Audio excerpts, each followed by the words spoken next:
Hello बच्चों, welcome to Sunil academy. और आज की वीडियो बेटा हम करेंगे एक्सरसाइज 8.1 से क्वेश्चन नंबर 7 ऑनवर्ड। अगर आप वीडियो देखते हो लाइक जरूर करिएगा, चैनल को लाइक सब्सक्राइब शेयर कमेंट जरूर करें। स्टार्ट करते हैं बेटा आज का वीडियो। कॉट थीटा मुझे दे रखा है और इन दोनों को मुझे सॉल्व करना है, इनका आंसर लाना। ठीक है, इवेल्यूएट करेंगे। उससे पहले बेटा इस तरह के क्वेश्चन हम पहले भी कर चुके हैं, सेम वही पैटर्न फॉलो करेंगे। कॉट थीटा जो है वो कितना है बेटा, यहाँ पे 7/8। सबसे पहले देखेंगे ट्रायंगल की कौन सी दो साइड्स इसमें आती हैं। tan में होता है बेटा p/b, तो ये आएगा b/p। अब बनाएंगे एक ट्रायंगल। ठीक है जी, इसको नाम दे लेंगे बेटा ABC। अब यहाँ पे देखो कोई अल्फाबेट नहीं है, तो फिर आपकी चॉइस है, थीटा जहां मर्जी लिखो, तो मैं यहाँ पे लिख देता हूँ। अगर थीटा यहाँ पे बेटा तो फिर ये परपेंडिकुलर है, ये हाइपोटेन्यूज और ये आपका बेस हो गया। बेस कितना है बेटा 7, परपेंडिकुलर कितना है 8। अब लगाएंगे PGT, in right angled triangle ABC by Pythagoras theorem, hypotenuse square equals to base square plus perpendicular का स्क्वायर। हाइपोटेन्यूज मुझे पता नहीं है, बेस 7 है बेटा, तो ये आएगा 7 स्क्वायर, परपेंडिकुलर आ गया 8 का स्क्वायर। ये बनेगा hypotenuse square equals to 49 plus 64। इनको अगर मैं ऐड करूंगा बेटा 9 4 13, 3 कैरी 1, 10 से 11, 113। तो h की वैल्यू आएगी बेटा √113। ठीक है, हाइपोटेन्यूज आ गया हमारे पास, कितना आ गया √113। अब देखो बेटा तीनों साइडें आ गई। अब यहाँ पे जो जो ट्रिग्नोमेट्रिक रेशियो लिखी है उसकी वैल्यू में फाइंड कर लेता हूँ, फिर इसको सिंप्लीफाई करेंगे। तो यहाँ पे देखो बेटा एक साइन है, एक कॉस है, कॉट है, तीनों फाइंड कर लेंगे। तो साइन थीटा, तो एंगल बेटा यही रहेगा, तो फिर परपेंडिकुलर ये है, बेस ये, हाइपोटेन्यूज ये है। ठीक है, क्या होता है बेटा परपेंडिकुलर अपॉन हाइपोटेन्यूज। परपेंडिकुलर है 8, हाइपोटेन्यूज √113। फिर आ गया आपके पास next cos theta, base upon hypotenuse. Base आ गया 7, हाइपोटेन्यूज 113। फिर आ गया बेटा कॉट थीटा, ये तो आपको दिया हुआ है कितना है 7/8। इसको निकालने की जरूरत नहीं है, निकालोगे तो भी यही आएगा। अब चलेंगे बेटा पार्ट 1 पे, यहाँ पे सॉल्व करते हैं। आ गया पार्ट 1, क्या था बेटा 1 प्लस साइन थीटा, फिर आ गया 1 माइनस साइन थीटा, और डिवाइड में आ गया 1 प्लस कॉस थीटा, और फिर आ गया बेटा 1 minus cos of theta. Values डालेंगे, 1 प्लस साइन थीटा की वैल्यू कितनी है 8/√113। फिर आ गया 1 माइनस 8/√113। फिर आ जाएगा 1 प्लस कॉस की वैल्यू 7/√113। फिर आ जाएगा 1 माइनस 7/√113। अब देखो बेटा यहाँ पे a plus B minus B, सीधा फॉर्मूला लगाता हूँ, मेरे लिए थोड़ा सा काम आसान हो जाएगा। क्या होता है a स्क्वायर माइनस बी का स्क्वायर, 8 का स्क्वायर 64, और √113 का आएगा 113, क्योंकि स्क्वायर और रूट कैंसिल हो जाता है। यहां भी लगाएंगे बेटा 1 माइनस 49/113। एलसीएम ले लेंगे तो क्या बनेगा 113 माइनस 64, डिवाइड में बेटा 113, फिर डिवाइड, फिर से एलसीएम आएगा 113, और यहाँ पे आएगा 113 माइनस 49। ये 113 कैंसिल हो गया। 113 में से 64 माइनस करेंगे तो आंसर आएगा बेटा 49, और यहाँ पे आ गया आपके पास 64। ठीक है, चलते हैं बेटा पार्ट 2 पे। सेकंड पार्ट में क्या है कॉट स्क्वायर थीटा। कॉट की वैल्यू देखो कितनी है बेटा 7/8, ये आपको क्वेश्चन में दे रखा है। तो ये बनेगा 7/8 का होल स्क्वायर, ये बन जाएगा 49/64। ठीक है जी, और ये इस क्वेश्चन का आंसर है। ठीक है, चलते हैं बेटा अब नेक्स्ट क्वेश्चन पे। चलिए बच्चों चलते हैं क्वेश्चन नंबर 8 पे। तो मुझे दे रखा है 3 cot A का आंसर 4 के बराबर, और फिर पूछा गया ये दोनों आपस में इक्वल है या फिर नहीं है। तो सबसे पहले बेटा यहाँ पे ट्राइंगल से तीनों साइडें फाइंड करेंगे। उससे पहले बेटा 3 को यहां भेज देता हूं, तो बनेगा cot A equals to 4/3। tan होता है परपेंडिकुलर अपॉन बेस, तो ये क्या बनेगा, बेस अपॉन परपेंडिकुलर। ठीक है, अब बनाएंगे फटाफट से ट्राइंगल, इसका नाम देंगे ABC। अब देखो बेटा यहाँ पे अल्फाबेट यूज हुआ है, तो एंगल फिर यही बनेगा। बेस कितना हो गया 4, अगर ये एंगल है तो ये बन गया परपेंडिकुलर, ये तो हाइपोटेन्यूज फिक्स है, ये बन गया आपका बेस। बेस कितना है बेटा 4, परपेंडिकुलर कितना है 3। अब चलेंगे in right angled triangle ABC by PGT, Pythagoras theorem अगर लगाएंगे तो क्या आएगा बेटा, hypotenuse square equals to base square plus perpendicular square. Hypotenuse जो है बेटा मुझे पता लगानी है, बेस है 4 तो ये 4 का स्क्वायर, परपेंडिकुलर 3 है तो बेटा आएगा 3 का square. Hypotenuse square equals to ये आ गया 16 प्लस 9 तो बन गया 25। तो हाइपोटेन्यूज स्क्वायर इक्वल्स टू 5 का स्क्वायर, तो हाइपोटेन्यूज की वैल्यू आ गई 5। तो ये आ गया हाइपोटेन्यूज, इसकी वैल्यू आ गई 5। अब चलते हैं बेटा क्वेश्चन पे। देखो यहाँ पे tan, cos और sin यूज हुआ है, पहले इनकी वैल्यू यहाँ से मैं निकाल लेता हूँ। तो पहले आएगा बेटा sin A फाइंड कर लेते हैं। एंगल सेम है तो फिर परपेंडिकुलर बेस हाइपोटेन्यूज सेम रहेगा। साइन में क्या आता है, परपेंडिकुलर अपॉन हाइपोटेन्यूज। परपेंडिकुलर कितना है बेटा 3, हाइपोटेन्यूज आ गया 5। फिर चलेंगे बेटा cos A, ये होता है बेस अपॉन हाइपोटेन्यूज, बेस है 4, हाइपोटेन्यूज है बेटा 5।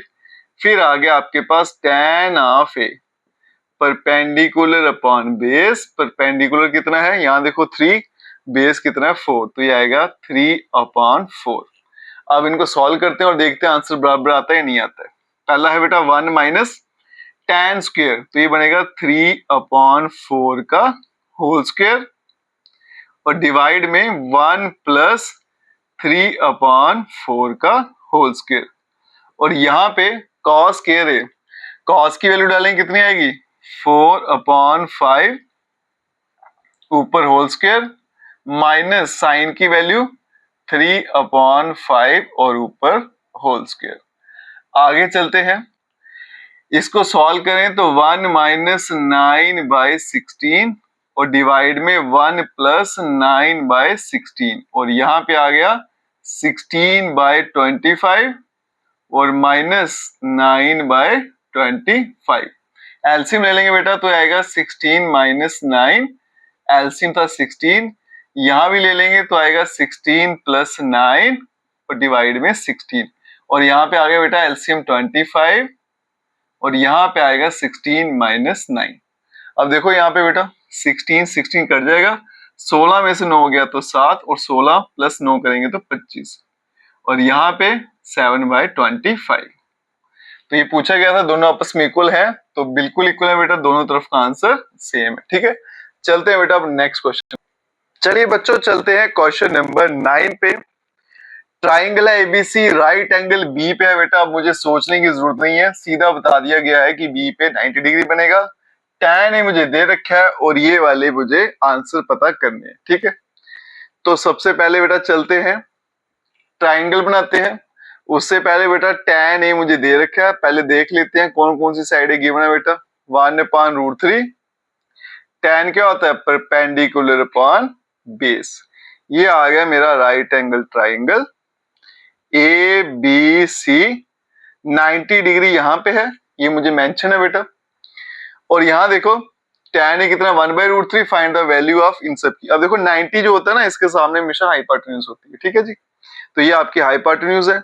ये आपके पास बेटा परपेंडिकुलर या बेस, वो अभी मैं डिसाइड नहीं कर सकता, वो डिपेंड करता है एंगल के ऊपर। लेकिन यहाँ पे एंगल मेंशन है बेटा ए। ठीक है, तो फिर एंगल मैं यहाँ बनाऊंगा। अगर एंगल यहाँ तो परपेंडिकुलर ये होगा और ये वाली साइड आपकी बेस होगी। ठीक है, अगर एंगल नहीं दिया होता तो फिर बेटा मैं जस्टिफाई नहीं कर सकता था मेरा परपेंडिकुलर बेस क्या है, लेकिन यहाँ मेंशन है तो उसके हिसाब से परपेंडिकुलर बेस और हाइपोटेन्यूज आ गया। परपेंडिकुलर 1 है, बेस है बेटा √3। अब चलेंगे in right angled triangle A B C by Pythagoras theorem. Hypotenuse square equals to base square plus perpendicular square. Hypotenuse का तो मुझे पता नहीं, बेस कितना है √3, ऊपर आ गया स्क्वायर, परपेंडिकुलर कितना है 1, √3 का स्क्वायर 3 हो जाएगा प्लस 1 तो बन जाएगा 4। तो हाइपोटेन्यूज स्क्वायर आ गया बेटा 4, तो यहां से हाइपोटेन्यूज की वैल्यू आ गई 2। तो ये साइड कितनी है बेटा 2। अब चलते हैं बेटा, जो जो यहाँ पूछा गया वो सारा मैं पहले फाइंड कर लेता हूँ, उसके बाद में सॉल्व करेंगे। देखो साइन ए है तो पहले साइन ए की वैल्यू पता करते हैं। साइन ए सम पीपल है perpendicular upon hypotenuse, angle A है तो फिर परपेंडिकुलर बेस हाइपोटेन्यूज ये देंगे।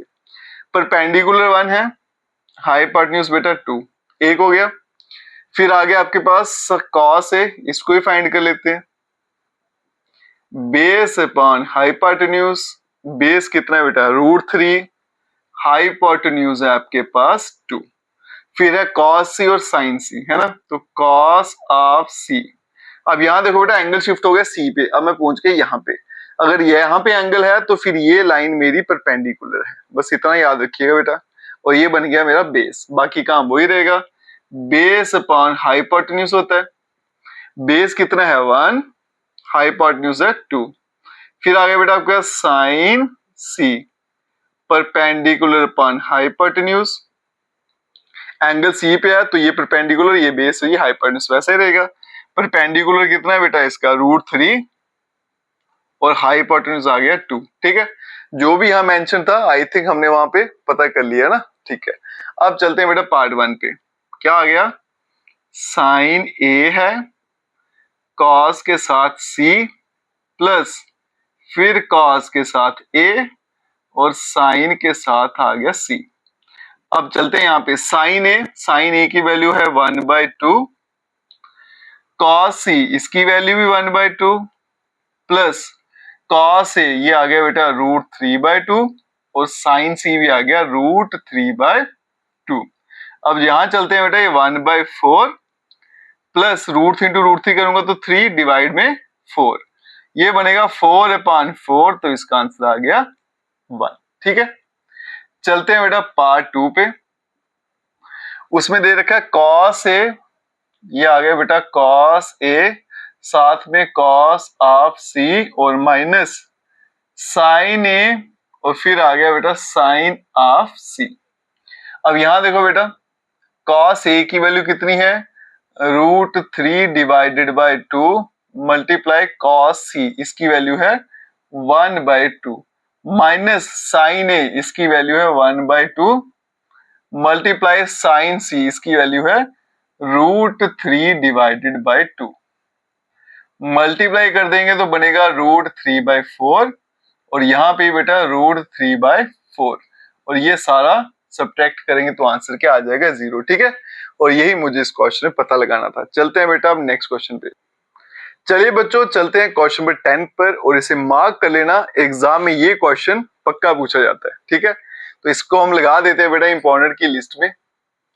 क्वेश्चन देखिए क्या है बेटा, ट्राइंगल है PQR, राइट एंगल जो है वो क्यू पे बनाना है, फिर PR और QR दोनों का सम 25 है और PQ जो है वो 5 है और मुझे इन सब की वैल्यू पता लगानी है। ठीक है जी, तो हम क्या करते हैं ट्राइंगल बना लेते हैं पहले, फिर थोड़ा क्लियर हो जाएगा बेटा। आपको नाम देना PQR, ये एंगल 90 ले लेता हूँ, यहाँ पे किसका नाम देना है Q का नाम देना। ठीक है, यहाँ पे बेटा हम P दे लेते हैं और ये इसको हम R दे लेते हैं। ठीक है, तो बोला गया PR प्लस QR, इन दोनों का जो सम है बेटा वो है 25 और PQ जो है वो आपका 5 है।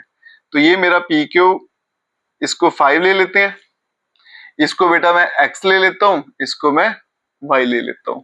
आप नहीं भी लोगे तो भी चलेगा। ठीक है, अब क्या करते हैं बेटा, यहाँ पे पहले तो स्टेटमेंट लिख लें, क्या क्या गिवन है मुझे, PR प्लस QR दोनों का सम कितना है 25 और मैंने एक को X ले लिया एक को Y ले लिया, तो PR को मैंने Y लिया और QR को मैंने X लिया और इन दोनों का सम कितना आएगा 25। ठीक है, इसको हम संभाल के रख लेते हैं। उसके अलावा बेटा डिटरमिन द वैल्यू और कुछ नहीं है। ठीक है, अब यहाँ पे देखो इस ट्रायंगल में चलूं अगर मैं, इन right angled triangle P Q R bye Pythagoras theorem. क्या रहता है बेटा? Hypotenuse square base square perpendicular square. Hypotenuse कितना है y, तो यहाँ बनेगा y का स्क्वायर। बेस है बेटा 5, तो ये 5 का स्क्वायर। परपेंडिकुलर का मैंने x माना तो ये बनेगा x का स्क्वायर। अब आगे चलते हैं, ये बनेगा बेटा y स्क्वायर। 5 का स्क्वायर होता है 25 और प्लस x का स्क्वायर। अब यहाँ देखो बेटा, यहाँ पे दो वेरिएबल x और y, तो इसलिए सॉल्व करना मुश्किल है। मैं क्या करता हूँ, यहाँ से यहाँ तो x की वैल्यू निकाल लेता हूँ, y की निकाल लेता हूँ। तो यहाँ से y की वैल्यू आएगी बेटा 25 माइनस x, ठीक है, और वो वैल्यू उठा के मैं यहाँ डाल देता हूँ। तो y के बदले में क्या लिखूंगा? 25 माइनस x का होल स्क्वायर, यहाँ पे बेटा 25 और प्लस x का स्क्वायर, a माइनस b का होल स्क्वायर। तो बनेगा बेटा a का स्क्वायर प्लस b का स्क्वायर, फिर -2, ये आ गया आपके पास a, ये आ गया b, और यहाँ पे आ गया 25 प्लस x का स्क्वायर। 25 का स्क्वायर होता है बेटा 625, ये आ गया x का स्क्वायर, माइनस ये मल्टीप्लाई करूंगा तो आएगा 50x, और यहाँ पे आ गया बेटा 25 प्लस x का स्क्वायर। x स्क्वायर दोनों तरफ से कैंसिल हो जाएगा, पीछे बचेगा बेटा 625 माइनस 50x, और यहाँ पे आ गया 25। इसको यहाँ भेजते हैं, इसको यहाँ पे, तो ये बनेगा 625 माइनस 25, और यहाँ पे आ गया 50 का x, माइनस करूंगा तो आएगा 600, और यहाँ पे आएगा 50x। अब इस 50 को यहाँ ले आऊंगा तो x की वैल्यू आएगी 600 डिवाइडेड बाय 50, ये कैंसिल आउट हो गया, ये 12 से कट गया, तो ये बन जाएगा आपके पास x की वैल्यू आ गई बेटा 12, ठीक है। अगर x की वैल्यू 12 है बेटा यहाँ पे डालूंगा तो y का आंसर क्या आएगा? y इक्वल्स टू 25 माइनस 12, तो y बन जाएगा बेटा आपके पास 13। x भी आ गया, y भी आ गया। अब फाइंड करेंगे बेटा साइन पी और कॉस पी। तो x की वैल्यू यहाँ लिख लेता हूँ, कितनी आई है 12, और y आ गया मेरे पास 13। अब चलते हैं आगे। सबसे पहले बेटा sine P perpendicular upon hypotenuse. अब एंगल का ध्यान रखना बेटा, एंगल ये वाला यूज हुआ है तो फिर परपेंडिकुलर ये है, ये बेस है, ये हाइपोटेन्यूज, तो परपेंडिकुलर 12 आ गया और हाइपोटेन्यूज आ गया 13। फिर आया कॉस पी, एंगल सेम है बेटा तो साइडें फिर सेम रहेंगी। बेस अपॉन हाइपोटेन्यूज, बेस कितना है बेटा 5, हाइपोटेन्यूज है 13, तो ये आएगा 5 डिवाइडेड बाय 13। फिर आ गया आपके पास tan ऑफ p, ये होता है परपेंडिकुलर अपॉन बेस, परपेंडिकुलर है 12, बेस है 5, तो ये आएगा 12 डिवाइडेड बाय 5, और ये इस क्वेश्चन का आंसर है। और एग्जाम में क्वेश्चन बार बार पूछा जाता है, और इस एक्सरसाइज का अगर सबसे इंपॉर्टेंट क्वेश्चन कोई है वो है बेटा क्वेश्चन नंबर 10। अब चलते हैं नेक्स्ट क्वेश्चन पे। चलिए बच्चों चलते हैं इस एक्सरसाइज के लास्ट क्वेश्चन में, क्वेश्चन 11। ट्रू फॉल्स टाइप ये क्वेश्चन है बेटा, सॉल्व करना आनी चाहिए। पहला है the value of tan is always less than 1। अब देखो बेटा इसका आंसर जो है आपको नेक्स्ट एक्सरसाइज में पता चलेगा, वहां पे हम ट्रिग्नोमेट्रिक टेबल पढ़ेंगे। फिलहाल बेटा इसका आंसर जो होता है फॉल्स होता है, ये ट्रू नहीं है। आंसर इसका आपको सेकंड एक्सरसाइज में एक्सप्लेन कर देंगे। सेक के मुझे दे रखा है, क्या ये पॉसिबल है? अब देखो बेटा कॉस में क्या होता है, बेस अपॉन हाइपोटेन्यूज, तो सेक में क्या होगा हाइपोटेन्यूज अपॉन बेस, तो मतलब हाइपोटेन्यूज 12 है, बेस कितना है बेटा 5 है, तो हाइपोटेन्यूज क्या होती है हमेशा बड़ी साइड होती है, तो बड़ी साइड 12 है, बेस 5 है, तो इट्स ओके। तो ये वाला ऑप्शन आपका ट्रू हो जाएगा, क्योंकि हाइपोटेन्यूज सबसे लंबी होनी चाहिए। cos a जो है is the abbreviation used for quotient, बिल्कुल गलत है बेटा। cos जो एब्रिविएशन है वो cos की रहती है, तो ये वाला आपके पास फॉल्स आ जाएगा। अब चलेंगे बेटा cot is the product of cot and a, ये भी गलत है बेटा, ये एक ही होता है, cot a, ये अलग अलग नहीं हो सकते। लास्ट चलते हैं sin थीटा 4/3, क्या ऐसा हो सकता है? तो साइन में कौन सी साइड होती है बेटा p अपॉन h, मतलब परपेंडिकुलर 4 है, हाइपोटेन्यूज 3 है, ये नहीं हो सकता, इसको फॉल्स बोलेंगे क्योंकि हाइपोटेन्यूज सबसे लंबी साइड होती है। तो यहाँ पे देखो बेटा हाइपोटेन्यूज छोटी है, परपेंडिकुलर बड़ा है, तो इसलिए ये नहीं हो सकता, इसको बोलेंगे फॉल्स। ठीक है जी, और इसके साथ हमारी जो पहली एक्सरसाइज है बेटा यहीं पे खत्म हो जाती है। अगर आप वीडियो देखते हैं तो लाइक जरूर करिएगा और चैनल को लाइक सब्सक्राइब शेयर कमेंट जरूर करें। Best of luck.